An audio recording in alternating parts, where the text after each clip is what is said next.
Quick IAS compose your dream. Hello दोस्तों, quick IAS में आपका स्वागत है। हमारे चैनल लगातार एनसीईआरटी क्लास प्रोवाइड कराई जा रही है। ये क्लास 9th साइंस की एनसीईआरटी का चौथा चैप्टर है, परमाणु की संरचना। परमाणुओं की संरचना क्या होती है, इलेक्ट्रॉन, प्रोटॉन, न्यूट्रॉन क्या होते हैं, इनके बारे में डिटेल बताया गया है। वीडियो को अंत तक देखिएगा। कहीं कोई डाउट होता है कमेंट करके पूछिएगा, उसका जवाब आपको दिया जाएगा। हम लोग शुरू करते हैं सीधे लेसन की ओर। आप लोग चैनल को सब्सक्राइब कर लीजिएगा, बेल आइकन को प्रेस कर लीजिएगा, जिससे इस तरह क्लास आपको लगातार मिलती रहे। और हमारे चैनल द्वारा सारे सब्जेक्ट की एनसीईआरटी कराई जा रही है, तो इसको आप बहुत अच्छे से करने की जरूरत है। हम लोग शुरू करते हैं सीधे लेसन की ओर। ये क्लास 9th एनसीईआरटी साइंस का चौथा चैप्टर है, परमाणु की संरचना। जो परमाणु होते हैं उनकी संरचना कैसे होती है उसके बारे में बताया गया है। और जो इसके पहले का चैप्टर था अध्याय 3, उसमें हमने परमाणुओं और अणुओं के बारे में पढ़ रखा है। तो लिखा है अध्याय 3 में हम पढ़ चुके हैं कि पदार्थ परमाणुओं और अणुओं से मिलकर बने होते हैं। तो जो पदार्थ होते हैं वो परमाणुओं और अणुओं से मिलकर के बने होते हैं। विभिन्न प्रकार के पदार्थों का अस्तित्व उन परमाणुओं के कारण होता है जिनसे वे बने होते हैं। अब प्रश्न उठता है कि किसी एक तत्व का परमाणु दूसरे तत्व के परमाणुओं से भिन्न क्यों होता है। मतलब ये क्वेश्चन पहला पूछा गया। दूसरा है कि परमाणु वास्तव में अविभाज्य होते हैं। मतलब परमाणुओं में क्या दोबारा कोई विभाजन हो सकता है या नहीं हो सकता है। जैसा कि डाल्टन ने प्रतिपादित किया था कि यह परमाणुओं के भीतर छोटे और अन्य घटक भी विद्यमान होते हैं। ये डाल्टन ने कहा था, जबकि कुछ विद्वान कहते हैं कि परमाणुओं का अविभाजन नहीं हो सकता है। इस अध्याय में हमें इस प्रश्न का उत्तर मिलेगा। हम जो है परमाणु कणों और परमाणु के विभिन्न प्रकार के मॉडलों के बारे में पढ़ेंगे, जिनसे यह पता चलता है कि ये कण परमाणु के भीतर किस प्रकार व्यवस्थित होते हैं। ठीक है, आगे लिखा है 19वीं शताब्दी के अंत में वैज्ञानिकों के समक्ष सबसे बड़ी चुनौती थी कि परमाणु की संरचना और उनके जो है गुणों के बारे में पता लगाया जाए। क्यों ऐसा? क्योंकि परमाणु इतने सूक्ष्म थे कि उनकी संरचना के बारे में आसानी से पता लगाना कठिन था। परमाणुओं की संरचना को अनेक प्रयोगों के आधार पर समझाया गया है। परमाणुओं के अविभाज्य न होने की मतलब विभाजित न होने के संकेतों में से एक संकेत जो है स्थिर विद्युत अथवा विभिन्न पदार्थों द्वारा विद्युत चालन की परिस्थितियों के अध्ययन से मिलता है। तो याद रखना, जो परमाणुओं की संरचना के बारे में विद्युत पदार्थ जो विद्युत चालकता होती है उससे भी पता लगाया गया है। तो लिखा है पदार्थों में आवेशित कणों की प्रकृति को जानने के लिए आइए हम कुछ क्रियाकलाप करते हैं। तो लिखा है सूखे बालों पर कंघी कीजिए। क्या कंघी कागज के छोटे छोटे टुकड़ों को आकर्षित कर सकती है? बिल्कुल कर सकती है। कभी आप जो है सूखे बालों में कंघी को खूब तेजी से रगड़िए और छोटे छोटे कागज के टुकड़ों को चिपकाएंगे तो कंघी में वो चिपक जाता है। ठीक है, लिखा है कांच की एक छड़ को जो है एक सिल्क के कपड़े पर रगड़िए तथा इस छड़ को हवा से भरे गुब्बारे के पास ले। क्या होता है? तो गुब्बारा क्या होगा, ध्यान से देखेंगे तो गुब्बारा उसे सट जाएगा। ठीक है, तो इसका मतलब यह हो गया कि उसमें आवेशित कण होते हैं, चुंबकत्व होता है, जो कहीं कहीं परमाणुओं के साथ अध्ययन में संरचना में ये सहायक सिद्ध हुआ। लिखा है इन क्रियाकलापों से क्या हम यह निष्कर्ष निकाल सकते हैं कि दो वस्तुओं को आपस में रगड़ने से उनमें विद्यमान आवेश आ जाता है? बिल्कुल आ जाता है। यह आवेश कहाँ से आता है? इसका उत्तर तब मिला जब यह पता चला कि परमाणु विभाज्य हैं और आवेशित कणों से बने होते हैं। इसका मतलब है कि परमाणुओं का भी विभाजन हो सकता है और वो आवेशित कणों से बने हैं। इसीलिए देखा होगा वो एक दूसरे से चिपक जाते, जैसे कंघी को रगड़ने से कागज चिपक जाता है। परमाणु में उपस्थित आवेशित कणों का पता लगाने में कई वैज्ञानिकों ने योगदान दिया है। 19वीं शताब्दी तक यह जो है जान लिया गया कि परमाणु साधारण और अविभाज्य कण नहीं है। मतलब यह हुआ कि परमाणुओं का भी विभाजन हो सकता है, वो कितने भी छोटा कण हो उसका भी विभाजन किया जा सकता है। आगे लिखा है बल्कि इससे कम से कम एक जो है अपरमाणु कण इलेक्ट्रॉन विद्यमान होता है, जिसका पता जे जो है थॉमसन ने लगाया था। तो इलेक्ट्रॉन की परमाणुओं में इलेक्ट्रॉन की खोज किसने किया था? जे थॉमसन ने किया था। ये क्वेश्चन बहुत बार पूछा जा चुका है। इलेक्ट्रॉन के संबंध में जानकारी प्राप्त होने से पहले ई गोल्डस्टीन ने 1886 में एक नए विकिरण की खोज की, जिसे उन्होंने केलान रे नाम दिया था। ये किरणें धनावेशित विकिरण थी, जिनके द्वारा अंततः दूसरे अपरमाणु कणों की खोज हुई। इन कणों का आवेश इलेक्ट्रॉन के आवेश के बराबर किंतु विपरीत था। इनका द्रव्यमान इलेक्ट्रॉनों की जो है सापेक्ष लगभग जो है 2000 गुना अधिक होता। उनको प्रोटॉन नाम दिया गया, तो प्रोटॉन हो गया। समानतः इलेक्ट्रॉन को E- द्वारा और प्रोटॉन को P+ द्वारा दर्शाया जाता है। प्रोटॉन का द्रव्यमान 1 इकाई और इसका आवेश +1 लिया जाता है। तो याद रखना, जो प्रोटॉन होता है वो प्लस होता है और इलेक्ट्रॉन का द्रव्यमान नगण्य और आवेश -1 होता है। तो याद रखना, जो इलेक्ट्रॉन होता है वो माइनस होता है, ठीक है, और न्यूट्रॉन उदासीन रहता है। आगे बताया जाएगा। लिखा है, ऐसा माना जाता है कि परमाणु प्रोटॉन और इलेक्ट्रॉन से बने हैं जो परस्पर आवेशों को संतुलित करते हैं। तो याद रखना, परमाणु में जो है प्रोटॉन होता है और इलेक्ट्रॉन होता है। यह भी प्रतीत होता है कि प्रोटॉन जो है परमाणु के सबसे भीतरी भाग में होते हैं, ठीक है, और इलेक्ट्रॉनों को आसानी से निकाला जा सकता है, लेकिन प्रोटॉनों को नहीं निकाला जा सकता। याद रखना, जो परमाणु की संरचना होती है उसमें प्रोटॉन आंतरिक भीतरी भाग में होते हैं और इलेक्ट्रॉन को आसानी से हम निकाल सकते हैं क्योंकि बाहरी भाग में होते हैं। अब सबसे बड़ा प्रश्न यह था कि कण परमाणु की संरचना किस प्रकार बनाते हैं। हमें इस प्रश्न का उत्तर नीचे मिलेगा, ठीक है, कि क्वेश्चन क्या है, तो कण जो होते हैं वो परमाणु की संरचना किस प्रकार बनाते हैं, ठीक है। लिखा है परमाणु की संरचना। अब हम परमाणु की संरचना की बात करें तो लिखा है, हमने अध्याय 3 में डाल्टन के परमाणु सिद्धांत के बारे में पढ़ा, जिनके अनुसार परमाणु अविभाज्य और अविनाशी होते हैं। मतलब परमाणु का ना तो विनाश हो सकता है और ना उनका विभाजन हो सकता है, लेकिन विभाजन हो सकता है। इलेक्ट्रॉन जो है, प्रोटॉन और इलेक्ट्रॉन में हमने बता दिया है। लेकिन परमाणु के भीतरी दो मूल कणों इलेक्ट्रॉन और प्रोटॉन की खोज ने डाल्टन के परमाणु सिद्धांत की इस धारणा को गलत साबित कर दिया। तो डाल्टन ने कहा कि उनका विभाजन नहीं हो सकता, लेकिन यहाँ विभाजन हो गया। अब यह जानना आवश्यक था कि इलेक्ट्रॉन और प्रोटॉन परमाणु के भीतर किस तरह व्यवस्थित है। इसको समझने के लिए बहुत से वैज्ञानिकों ने भिन्न भिन्न प्रकार के मॉडलों को प्रस्तुत किया।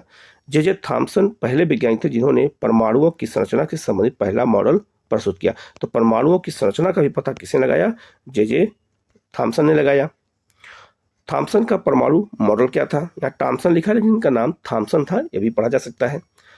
तो थॉम्सन ने परमाणुओं की संरचना से संबंधित एक मॉडल प्रस्तुत किया जो क्रिसमस केक की तरह था। इसके अनुसार परमाणु एक धनावेशित गोला है जिसमें इलेक्ट्रॉन क्रिसमस केक में लगे सूखे मेवों की तरह होते हैं। तरबूज का उदाहरण भी ले सकते हैं, जिनके अनुसार परमाणु में धन आवेश तरबूज के खाने वाले लाल भाग की तरह बिखरा है, जबकि इलेक्ट्रॉन धनावेशित गोले में तरबूज के बीज की भांति होते हैं। याद रखना, जो है ये जो छोटे छोटे दिख रहे हैं, अगर मान लो एक तरबूज, जैसे आप मैप पे देखेंगे, यहाँ पे जो चित्र दिखाया गया है तरबूज को दिखाया गया है, तो आप तरबूज में देखेंगे जो इसका कहने का मतलब है जो रेड कलर का दिख रहा है वो क्या है, तो आंतरिक भाग में है, तो उसको उन्होंने नाम दिया गया है प्रोटॉन, और जो बीज दिख रहे हैं उसको उन्होंने नाम दिया इलेक्ट्रॉन, जो बिखरे हुए हैं। तो यहाँ लिख रहा है, यहाँ धनावेशित गोला है ये, और याद रखना इसमें छोटे छोटे क्या होते हैं, इलेक्ट्रॉन पाए जाते हैं। ये थॉम्सन का परमाणु मॉडल था। तो इन्होंने तरबूज के माध्यम से समझाया है, ठीक है, जिसे समझ में बच्चों को आ जाए। यहाँ लिखा है, ब्रिटिश भौतिक शास्त्री जे जो है थॉम्सन का जन्म हुआ था 18 दिसंबर 1856 में मैनचेस्टर के कीचम हिल के क्षेत्र में हुआ था। तो मैनचेस्टर कपड़ा के लिए बहुत प्रसिद्ध था। आगे लिखा है, इलेक्ट्रॉन की खोज के कारण 1906 में उनको भौतिकी के क्षेत्र में नोबेल पुरस्कार मिला। ये भी क्वेश्चन पूछा गया था। 35 वर्ष तक वह कैम्ब्रिज में कैबिनिस के प्रयोगशाला में निदेशक थे और उनके शोध के 7 सहयोगियों को भी आगे चलकर नोबेल पुरस्कार मिला हुआ है, ठीक है। अब थॉम्सन ने प्रस्तावित क्या किया? उन्होंने बताया कि परमाणु धन आवेशित गोले का बना होता है और इलेक्ट्रॉन उसमें धसे होते हैं, जैसे तरबूज का बीज। ऋणात्मक और धनात्मक आवेश परिणाम में समान होते हैं, इसीलिए परमाणु विद्युतीय रूप से उदासीन होते हैं, ठीक है। मतलब उसमें जो है न तो प्लस होता है न तो माइनस होता है। यद्यपि थॉम्सन के मॉडल ने परमाणु के उदासीन होने की व्याख्या की गई, किंतु दूसरे वैज्ञानिकों द्वारा दिए गए प्रयोगों के परिणामों को इस मॉडल के द्वारा समझाया नहीं जा सका, जैसा कि हम आगे देखेंगे, ठीक है। यह लिखा है, रदरफोर्ड का परमाणु मॉडल क्या था? तो जे थॉम्सन ने क्या कहा परमाणु मॉडल का, अब हम लोग रदरफोर्ड के परमाणु मॉडल को समझेंगे। तो लिखा है, जो है रदरफोर्ड यह जानने के इच्छुक थे कि इलेक्ट्रॉन परमाणु के भीतर कैसे व्यवस्थित हैं। जो इलेक्ट्रॉन होते हैं वो परमाणुओं के भीतर कैसे व्यवस्थित किए गए हैं। उन्होंने एक प्रयोग किया। इस प्रयोग में तेज गति से चल रहे अल्फा कणों को सोने की जो है पन्नी पर जो है टकराया गया। तो उन्होंने सोने की पन्नी इसलिए चुनी क्योंकि वह बहुत पतली परत चाहते थे। सोने की यह जो है पन्नी जो है 1000 परमाणुओं के बराबर मोटी थी। अल्फा कण द्विआवेशित हीलियम हीलियम कण होते हैं, अतः वे धनावेशित होते हैं। चूंकि इनका द्रव्यमान जो है 4 जो है यू होता है, इसलिए इन्हें तीव्र गति से चल रहे इन अल्फा कणों से पर्याप्त ऊर्जा मिलती है। तो इसे अल्फा कणों के माध्यम से किया इन्होंने। यह अनुमान था कि अल्फा कण सोने के परमाणुओं में विद्यमान अपरमाणु कणों के द्वारा जो है विक्षेपित होंगे। क्योंकि अल्फा कण प्रोटॉन से जो है बहुत अधिक भारी थे, इसीलिए उन्होंने इनके अधिक जो है विक्षेपण की आशा नहीं की थी, मतलब उनके अधिक ज़्यादा बिखराव की आशा नहीं की थी। यहाँ सोने की जो है ये परमाणु दिया गया है, ये अल्फा कण है जो यहाँ दिखाया गया है। तो देख सकते हैं अल्फा कण कहीं पर सीधे निकल जा रहे हैं और कहीं पर जो है वो तिरछे हो जा रहे हैं। ठीक है, तो उसी को यहाँ पर प्रकीर्णन दिखाया गया है जो वापस चले आ रहे हैं। आगे आप देख सकते हैं यहाँ पे लिखा है, लेकिन अल्फा कण प्रकीर्णन प्रयोग से आशा के बिल्कुल विपरीत परिणाम दिया। इससे निम्नलिखित परिणाम निकलते हैं। तो क्या निकला? तेज गति से चल रहे अधिकतर अल्फा कण सोने की पन्नी से सीधे निकल गए थे। आप यहाँ देख सकते हैं बहुत सारे जो है अल्फा कण सीधे निकल गए। ठीक है, आप यहाँ देख सकते हो सीधे क्या हो गए, निकलते चले गए। ठीक है, दूसरा इन्होंने क्या बताया, कुछ अल्फा कण पन्नी के द्वारा बहुत छोटे कोण से जो है विक्षेपित हुए हैं। ये भी आप देख सकते हैं यहाँ पर विक्षेपित हुए हैं छोटे कोण से, ये ऐसे। ठीक है, और तीसरा, आश्चर्यजनक रूप से प्रत्येक 12,000 कणों में से एक कण वापस आ गया। ठीक है, तो इन्होंने इसी आधार पर यह बताया, अल्फा कणों के आधार पर रदरफोर्ड ने व्याख्या किया परमाणु सिद्धांत की।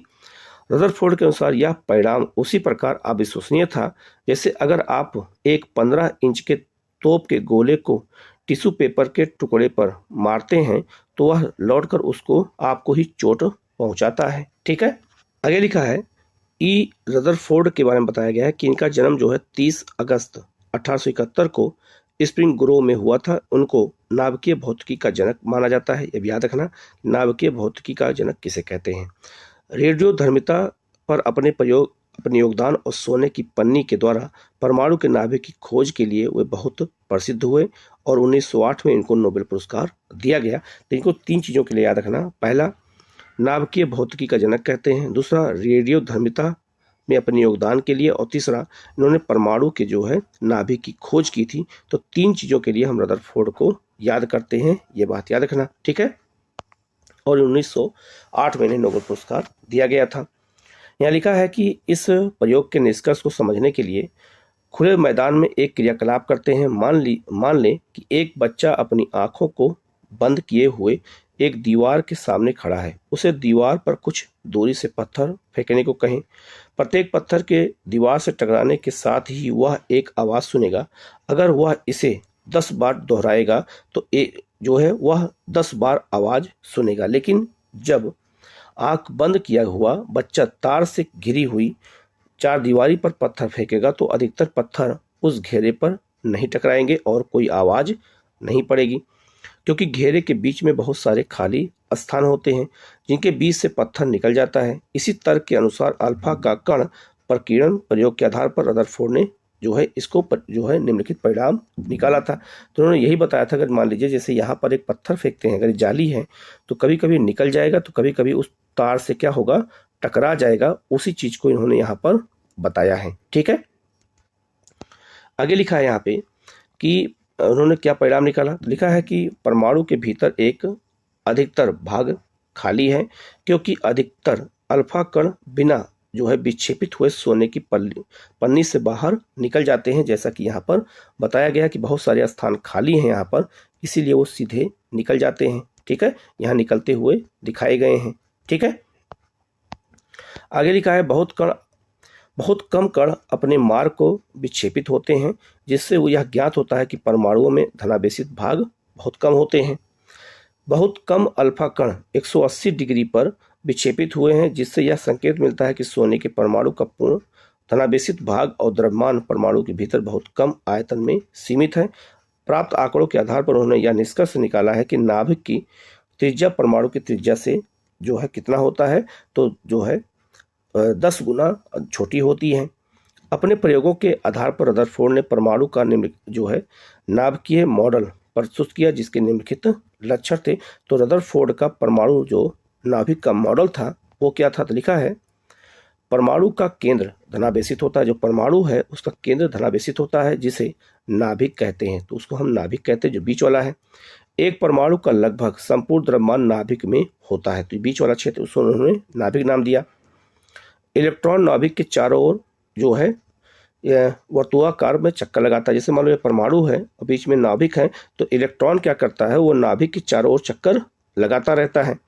नाभिक का आकार परमाणु के आकार की तुलना में काफी कम होता है। तो याद रखना जो आपका परमाणु है ये बड़ा है और नाभिक का आकार परमाणु की तुलना में छोटा होता है। ठीक है,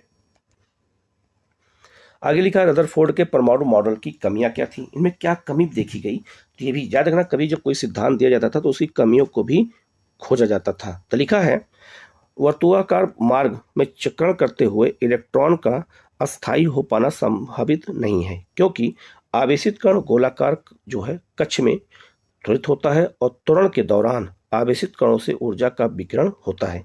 इस प्रकार अस्थायी कण में घूमता हुआ इलेक्ट्रॉन अपनी ऊर्जा जो है विकिरित करेगा और नाभिक के जो है से टकरा जाएगा। अगर ऐसा होता है तो परमाणु अस्थिर होता है, जबकि हम उसे जानते हैं कि परमाणु अस्थायी होता है। तो वो परमाणु जो है अस्थिर समझा गया, लेकिन जो परमाणु क्या होता है, अस्थायी होता है। तो रदरफोर्ड के जो है इस परमाणु नाभिक के मॉडल में कुछ कमियां भी देखने को मिली। अब लिखा है बोर का परमाणुविक मॉडल क्या था। बोर नामक वैज्ञानिक ने क्या कहा, तो रदरफोर्ड के मॉडल पर उठी आपत्तियों को दूर करने के लिए नील्स बोर ने परमाणु की संरचना के बारे में निम्नलिखित अवधारणाएं प्रस्तुत की। इन्होंने क्या कहा, इलेक्ट्रॉन केवल कुछ निश्चित कक्षाओं में ही चक्कर लगा सकते हैं जिन्हें इलेक्ट्रॉन की जो है विविक्त कक्षा कहते हैं। जब इलेक्ट्रॉन इस विविक्त कक्षा में चक्कर लगाते हैं तो उनकी ऊर्जा का विकिरण नहीं होता। ये किसने कहा, जो है नील्स बोर ने कहा। तो इनका जन्म कब हुआ था, तो 7 अक्टूबर 1885 को कोपेनहेगन में हुआ था, डेनमार्क की राजधानी में। 1916 में कोपेनहेगन विश्वविद्यालय में इनको भौतिकी शास्त्र का प्रोफेसर नियुक्त किया गया। 1922 में उन्होंने परमाणु की संरचना पर अपने योगदान के लिए नोबेल पुरस्कार मिला इनको। इसके बाद प्रोफेसर बोर के विविध लेखों पर आधारित 3 पुस्तकें भी लिखी गई थी। इन पुस्तकों को यहाँ पर दिया गया है। ठीक है, आगे लिखा है इन कक्षाओं को ऊर्जा स्तर कहते हैं, जैसा कि परमाणु के ऊर्जा स्तरों को यहाँ पर दिखाया गया है। ठीक है, इसमें आप चित्र में देख सकते हैं, ये परमाणु का जो ऊर्जा स्तर दिया गया है और ये नाभिक है। ठीक है, और इसके अलग अलग कक्ष हैं जिनमें अलग अलग ऊर्जा के स्तर यहाँ पर दिए गए हैं। ठीक है, आगे लिखा है, आप यहाँ कक्षाओं के बारे में देख सकते हैं। लिखा है न्यूट्रॉन। अब हम न्यूट्रॉन के बारे में बात करते हैं। तो 1932 में जे चैडविक ने एक और अप परमाणु कण को खोज निकाला, न्यूट्रॉन को। किसने, चैडविक ने, जो अनावेशित और द्रव्यमान में जो है प्रोटॉन के बराबर था, अतः इसका नाम न्यूट्रॉन पड़ा। न्यूट्रॉन पड़ा क्योंकि न्यूट्रल रहता है। ठीक है, ये भी याद रखना, उदासीन रहता है, ये भी याद करने का तरीका है। हाइड्रोजन को छोड़कर ये सभी परमाणुओं के नाभिक में होते हैं। तो हाइड्रोजन में याद रखना केवल न्यूट्रॉन नहीं होता है, बाकी सब जो है परमाणुओं में न्यूट्रॉन पाया जाता है। ये बात याद रखना, सबके नाभिक में पाए जाते हैं। तो एक तरह से फैक्ट आपको याद रखना है। समांतर न्यूट्रॉन को n से दर्शाया जाता है। परमाणु का द्रव्यमान नाभिक में उपस्थित प्रोटॉन और न्यूट्रॉन के द्रव्यमान के योग के द्वारा प्रकट किया जाता है। ठीक है, अब यहाँ देख सकते हैं इसी चीज को यहाँ दिखाया गया है अलग अलग परमाणु की संरचनाओं के आधार पर। ठीक है, अब हम लोग आगे बढ़ते हैं। लिखा है संयोजकता क्या है। हम पढ़ चुके हैं कि परमाणुओं के विभिन्न कक्षाओं या कोषों में इलेक्ट्रॉन किस प्रकार व्यवस्थित होते हैं। किसी परमाणु की सबसे बाहरी कक्षा में उपस्थित इलेक्ट्रॉन की संयोजकता जो है इलेक्ट्रॉन कहा जाता है। बोरबरी स्कीम से हम जानते हैं कि किसी परमाणु का बाह्यतम कक्ष अधिकतम 8 इलेक्ट्रॉन रख सकता है। या देखा गया है कि जिन तत्वों के परमाणुओं के बाह्यतम कक्ष पूर्ण रूप से इलेक्ट्रॉनों से भरे होते हैं वह रासायनिक रूप से सक्रिय नहीं होते हैं। दूसरे शब्दों में ऐसे तत्वों की संयोजन शक्ति या संयोजकता शून्य होती है जिनमें परमाणु संख्या ज्यादा भरी होती है। आगे यहाँ लिखा हुआ है इन आक्रिय तत्वों में हीलियम परमाणु के बाह्यतम कक्ष में 2 इलेक्ट्रॉन होते हैं और अन्य में 8 जो है होते हैं। सक्रिय तत्व एक होता है, निष्क्रिय तत्व होते हैं, एक होता है सक्रिय। तो निष्क्रिय तत्व जो में हीलियम भी आता है। याद रखना ये कोई क्रिया नहीं करते हैं, इसी चीज को यहाँ पर बताया गया है। ठीक है। आगे लिखा है सक्रिय तत्वों के परमाणुओं की संयोजन शक्ति अर्थात अपने समान या अन्य किसी तत्व के परमाणुओं से मिलकर अणु बनाने की प्रवृत्ति अपने बाह्यतम कक्ष को पूर्ण रूप से भरने का प्रयास माना जाता है। 8 इलेक्ट्रॉन वाले सबसे बाहरी बाह्यतम कक्ष को अष्टक माना जाता है और परमाणु अपने अंतिम कक्ष में अष्टक प्राप्त करने के लिए क्रिया करते हैं। यह आपस में इलेक्ट्रॉनों की साझेदारी मतलब करने, उनको ग्रहण करने या उनका त्याग करने में होता है। परमाणु के बाह्यतम कक्ष में इलेक्ट्रॉनों के अष्टक बनाने के लिए जितनी संख्या में इलेक्ट्रॉनों की साझेदारी या हस्तांतरण होता है वही उस तत्व के संयोजकता शक्ति अर्थात संयोजकता होती है। ठीक है, जिसकी चर्चा पिछले अध्याय में की गई है। उदाहरण के लिए हाइड्रोजन, लिथियम, सोडियम प्रत्येक के परमाणुओं के बाह्यतम कक्ष में एक एक इलेक्ट्रॉन होता है, अतः यह एक इलेक्ट्रॉन का त्याग कर सकते हैं। इसके लिए मतलब इसीलिए इनकी संयोजकता एक जो है कही जाती है।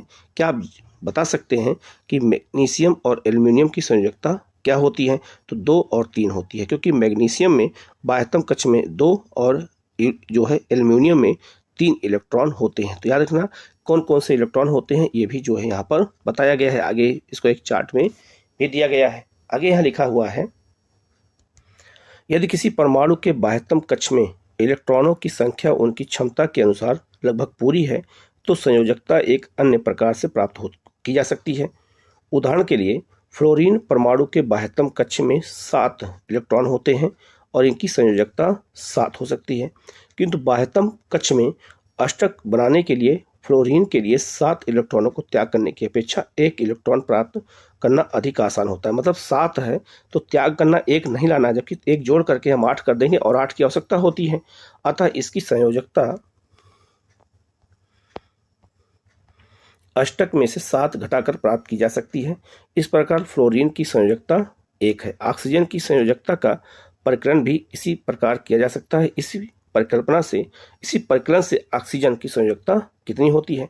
तो प्रत्येक तत्व के परमाणु की एक निश्चित संयोजन शक्ति होती है जिसे संयोजकता कहते हैं। तो सबके परमाणुओं की एक शक्ति जो होती है उसी चीज को यहाँ पर अब मैप पे यहाँ दिखाया गया है, जो चित्र दिया गया है किसी कितनी परमाणु संयोजकता है उसी चीज को यहाँ पर बताया गया है। ठीक है, इसे उदाहरण में दे सकते हैं। जैसे आप उदाहरण में अगर देखा जाए तो हाइड्रोजन का कितना है यहाँ पे 1 दिया गया है, हीलियम का यहाँ 0 है, लिथियम का 1 है, जो है बेरियम का 2 है, ठीक है, बोरान का 3 है।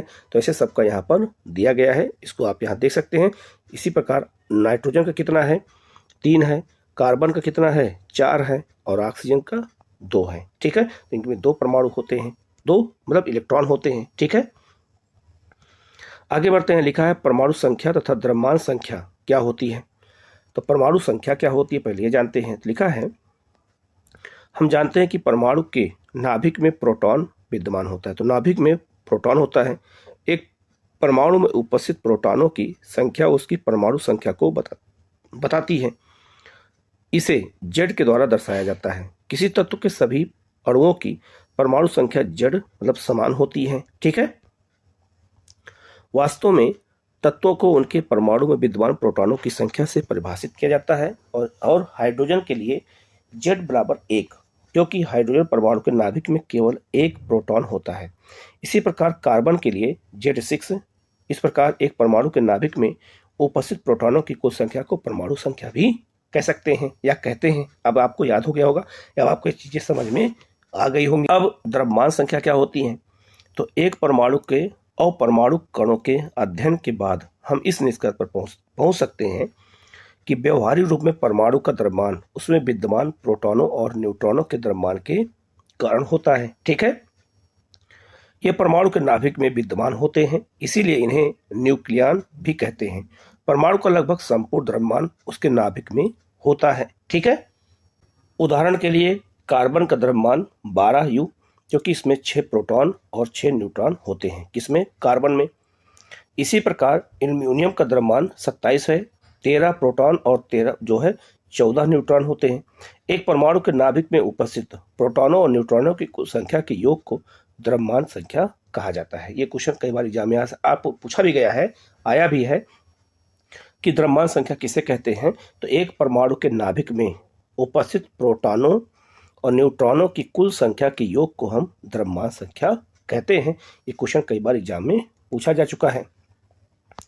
लिखा है कि किसी परमाणु को दर्शाने के लिए परमाणु संख्या, द्रव्यमान संख्या और तत्व का प्रतीक इस प्रकार से लिखा जाता है। तो परमाणु संख्या, तत्व का प्रतीक और परमाणु संख्या मतलब क्या होती है, द्रव्यमान संख्या और परमाणु संख्या और तत्व का प्रतीक होता है।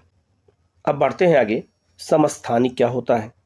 तो प्रकृति में कुछ तत्वों के परमाणुओं की पहचान की गई है जिनकी परमाणु संख्या समान लेकिन द्रव्यमान संख्या अलग अलग होती है। उदाहरण के लिए हाइड्रोजन परमाणु को लें, बहुत इंपॉर्टेंट चीज है। समस्थानिक किसे कहते हैं, आइसोटोप। ठीक है, तो यहाँ लिखा है कि जिनकी परमाणु संख्या समान होती है लेकिन द्रव्यमान संख्या अलग अलग होती है, उन्हें हम क्या कहते हैं, समस्थानिक कहते हैं, आइसोटोप कहते हैं। हाइड्रोजन परमाणु को लें, इसके 3 परमाणुक स्पीसीज होते हैं जो है प्रोटियम, ड्यूटेरियम और डाइटियम। ठीक है, प्रत्येक की परमाणु संख्या समान होती है लेकिन द्रव्यमान संख्या भिन्न होती है। तो परमाणु संख्या सबकी बराबर होती है लेकिन द्रव्यमान संख्या क्या है, 1, 2 और 3 है। इस तरह के अन्य उदाहरण भी हैं, कार्बन जो है, क्लोरीन और जो है अन्य चीजों को दिया गया है। आगे लिखा है, इन उदाहरणों के आधार पर हम समस्थानिकों को इस प्रकार परिभाषित किया जा सकता है कि एक ही तत्व के परमाणु जिनकी परमाणु संख्या समान लेकिन द्रव्यमान संख्या भिन्न होती है, उन्हें हम समस्थानिक कहते हैं। ठीक है, इस तरह हम कह सकते हैं कि हाइड्रोजन परमाणु के 3 समस्थानिक जो है कौन कौन होते हैं, तो प्रोटियम, ड्यूटेरियम और ट्राइटियम कहते हैं। ठीक है, आगे दिया है, बहुत से तत्वों में समस्थानिक का मिश्रण भी होता है। किसी तत्व का प्रत्येक समस्थानिक शुद्ध पदार्थ होता है। समस्थानिकों के रासायनिक गुण समान लेकिन भौतिक गुण अलग अलग होते हैं। एक विशेषता हमें यह भी मिली, भी कुछ से पूछा जा सकता है। तो समस्थानिक के रासायनिक गुण बराबर मतलब एक समान होते हैं लेकिन भौतिक गुण अलग अलग होते हैं। प्रकृति में क्लोरीन 2 समस्थानिकों के रूप में पाया जाता है जिसका द्रव्यमान जो है 35 और 37 है, जो 3:1 के अनुपात में होते हैं। याद रखना, फ्लोरीन के 2 समस्थानिक होते हैं। तो आगे लिखा है, किसी प्राकृतिक तत्व के एक परमाणु का द्रव्यमान उस तत्व में विद्यमान सभी प्राकृतिक रूप में पाए जाने वाले परमाणुओं के औसत द्रव्यमान के बराबर होता है। अगर किसी एक तत्व का कोई समस्थानिक नहीं है तो परमाणु का द्रव्यमान उसमें उपस्थित प्रोटॉन और न्यूट्रॉनों के द्रव्यमान का योग होता है। ठीक है, लेकिन अगर एक तत्व समस्थानिक रूप में उपस्थित होता है तो हमें प्रत्येक समस्थानिक रूप से प्रतिशत जानना होगा और औसत द्रव्यमान की गणना करनी होगी। ठीक है, आगे लिखा है, इसका मतलब यह नहीं है कि क्लोरीन के परमाणु का द्रव्यमान एक भिन्नात्मक संख्या जो है 35 जो है 0.5 U है। इसका तात्पर्य यह हुआ कि अगर आप क्लोरीन की कुछ मात्रा लेते हैं तो उसमें क्लोरीन के समस्थानिक होंगे और औसत द्रव्यमान कितना होगा, तो 35.5 U होगा। समस्थानिकों के अनुप्रयोग क्या होते हैं, इनका हम यूज कैसे करते हैं। लिखा है, कुछ समस्थानिकों के विशेष गुण होते हैं जिनका उपयोग हम निम्नलिखित क्षेत्रों में करते हैं। उनमें से कुछ निम्नलिखित हैं, जैसे यूरेनियम के समस्थानिक का उपयोग परमाणु भट्ठी में ईंधन के रूप में किया जाता है। ठीक है, कैंसर के उपचार में कोबाल्ट के समस्थानिक का उपयोग होता है। ठीक है, कोबाल्ट जिसे हम कोबाल्ट कहते हैं। ठीक है, घेघा रोग के इलाज में आयोडीन के समस्थानिक का उपयोग होता है। अब यही क्वेश्चन आपसे पूछा जाएगा व्यवहार में, तो आपको इसी का आंसर इसी तरह से आपको देना होगा। अब आते हैं समभारिक क्या होता है। तो लिखा है, 2 तत्वों कैल्शियम परमाणु संख्या 20 और आर्गन परमाणु संख्या 18 के बारे में विचार कीजिए। परमाणुओं में प्रोटॉनों की संख्या भिन्न भिन्न होती है लेकिन दोनों तत्वों की द्रव्यमान संख्या 40 है। यानी तत्वों के इस जोड़े के अणुओं में कुल न्यूट्रॉनों की संख्या समान है। अलग अलग परमाणु संख्या वाले तत्वों को जिनकी द्रव्यमान संख्या समान होती है उन्हें हम समभारिक कहते हैं। ठीक है, तो इस चैप्टर में छोटी छोटी बातों को यहाँ पर बताया गया है। ठीक है, अब आते हैं हमने क्या सीखा इस चैप्टर में। तो यहाँ लिखा है, इलेक्ट्रॉन और प्रोटॉन की खोज क्रमशः जे थॉम्सन और जो है ई गोल्डस्टीन ने की थी। जे थॉम्सन ने यह प्रतिपादित किया था कि इलेक्ट्रॉन धनात्मक गोले में जो है धसे होते हैं। ठीक है, आगे लिखा है कि रदरफोर्ड के अल्फा कणों के प्रकीर्णन प्रयोग ने परमाणु केंद्रक की खोज की थी। ये किसने कहा था, रदरफोर्ड ने कहा था। रदरफोर्ड के परमाणु मॉडल ने जो है प्रस्तावित किया है कि परमाणु के अंदर बहुत छोटा केंद्रक होता है और इलेक्ट्रॉन केंद्रक के चारों ओर घूमते हैं। परमाणु की स्थिरता की इस मॉडल की व्याख्या नहीं की जा सकती है। नील बोर द्वारा दिया गया परमाणु का मॉडल अधिक सफल रहा, क्योंकि उन्होंने प्रस्तावित किया था कि इलेक्ट्रॉन केंद्र के चारों ओर निश्चित ऊर्जा के साथ अलग अलग कक्षाओं में वितरित होते हैं। अगर परमाणु की सबसे बाहरी कक्षाएं भर जाती हैं तो परमाणु स्थिर होता है और कम क्रियाशील होता है। ठीक है। फिर आगे जे चैडविक ने परमाणु के अंदर न्यूट्रॉनों की उपस्थिति को खोजा था। आपने कई बार इसको पढ़ा होगा। इस प्रकार परमाणु के 3 जो है अपरमाणु कण होते हैं, इलेक्ट्रॉन, प्रोटॉन और न्यूट्रॉन। तो परमाणु के 3 जो है छोटे छोटे कण कौन कौन से होते हैं, तो उन्हें हम इलेक्ट्रॉन, प्रोटॉन और न्यूट्रॉन कहते हैं। इलेक्ट्रॉन जो है याद रखना ये माइनस होता है, प्रोटॉन प्लस में होता है और न्यूट्रॉन उदासीन रहता है। इलेक्ट्रॉन ऋण आवेशित होता है, जैसे मैंने बताया है। प्रोटॉन धनावेशित होता है और न्यूट्रॉन जो है अनावेशित मतलब उदासीन होता है, न्यूट्रल रहता है। इलेक्ट्रॉन का द्रव्यमान जो है हाइड्रोजन परमाणु के द्रव्यमान के 1/2000 गुना होता है और प्रोटॉन न्यूट्रॉन में प्रत्येक का द्रव्यमान 1 इकाई के लिया जाता है। परमाणु के संख्या को KLMN नाम दिया गया है और संयोजकता परमाणु की संयोजन शक्ति होती है। ये सब हम चीज़ें पढ़ चुके हैं। यहाँ केवल एक तरह से रिवीजन के लिए यहाँ पे दिया गया है। एक तत्व की परमाणु संख्या केंद्रक में विद्यमान जो है प्रोटॉनों की संख्या के बराबर होती है और परमाणु की द्रव्यमान संख्या केंद्रक में विद्यमान न्यूट्रॉनों की संख्या के बराबर होती है। समस्थानिक एक ही तत्व के परमाणु होते हैं जिनकी द्रव्यमान संख्या भिन्न भिन्न होती है। ठीक है, ये क्वेश्चन कई बार पूछा भी गया है। समभारिक वे परमाणु है जिनकी द्रव्यमान संख्या समान लेकिन परमाणु संख्या भिन्न भिन्न होती है। ठीक समस्थानिक का उल्टा होता है। तत्वों को उनके जो है प्रोटॉनों की संख्या के आधार पर परिभाषित किया जा सकता है। ठीक है, तो कुछ महत्वपूर्ण जो चीज़ें थी मैंने बता दिया है। इससे जुड़े हुए क्वेश्चन को हम अलग से आपको बताएंगे, एक एक करके बताएंगे। आप लोग इसको अच्छे से देखिएगा। कहीं कोई डाउट होता है कमेंट करके पूछेगा। आप लोग चैनल को सब्सक्राइब करिएगा, बेल आइकन को जरूर प्रेस कर लीजिएगा, जिससे इस तरह क्लास आपको लगातार मिलती रहे।